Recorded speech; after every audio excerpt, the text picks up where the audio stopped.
ഒരു വാർത്ത കൊടുക്കുന്നതിന് മുൻപ്, അത് ഷെയർ ചെയ്യുന്നതിന് മുൻപ് ഒന്നല്ല ഒരു 100 വട്ടം ചിന്തിക്കണം.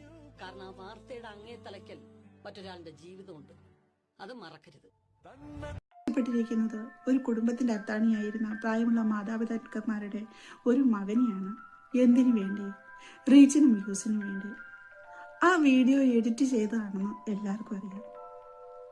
അത് ചെയ്ത് അപ്ലോഡ് ചെയ്തിടുമ്പോൾ ഒരു പ്രാവശ്യം പോലും മനസാക്ഷി കുത്തിപ്പ് തോന്നിയില്ലേ? എന്തായിരിക്കും പിന്നീട് നടക്കാൻ പോകുന്നതെന്ന്? റീച്ചും വ്യൂസും ആ അമ്മയുടെ കണ്ണുനീര് കണ്ടോ? അത് കണ്ടിട്ട് സഹിക്കാൻ പറ്റുന്നുണ്ടോ? എൻ്റെ പൊന്നനിയത്തിമാരെ, നിങ്ങൾ ആരും ഇങ്ങനെയൊന്നും ആവരുത്. നിങ്ങളെന്നല്ല, ഞാനും ഉൾപ്പെടെ ഉള്ള സമൂഹം ഇങ്ങനെ ആവരുത്. നമ്മൾ തന്നെ നിയമം കയ്യിലെടുത്താലോ? കോടതിയില്ലേ, നിയമങ്ങളില്ലേ? കള്ളനും പോലീസും ഒക്കെ നമ്മൾ തന്നെ ആയാലോ? നിങ്ങളൊന്ന് ചിന്തിക്കൂ. നമ്മുടെ സോഷ്യൽ മീഡിയയിൽ നിന്ന് ഏണിങ്ങി കിട്ടുന്നു എന്നും പറഞ്ഞുകൊണ്ട് ഈ പെൺകുട്ടികൾക്കൊന്നും തുണികളില്ല, വസ്ത്രങ്ങളില്ല. റീച്ചിന് വേണ്ടിയിട്ട് സാരി കൊടുത്തു കഴിഞ്ഞാൽ ഒരു മാറ് വെളിയിലാണ്. എന്തേ? ദൈവം 2 സൃഷ്ടികളെ സൃഷ്ടിച്ചു വിട്ടിട്ടുണ്ട്, സ്ത്രീയും പുരുഷനും. ഒരു സ്ത്രീയുടെ ശരീരഭാഗങ്ങൾ കണ്ടു കഴിഞ്ഞാൽ ഒരു പുരുഷൻ ആകൃഷ്ടനാവുകയില്ലേ? അപ്പോ നമ്മൾ മറയ്ക്കാനുള്ളത് നമ്മൾ മറച്ച് തന്നെ നടക്കണം. ആ കുട്ടി എന്ത് തെറ്റാ ചെയ്തേ?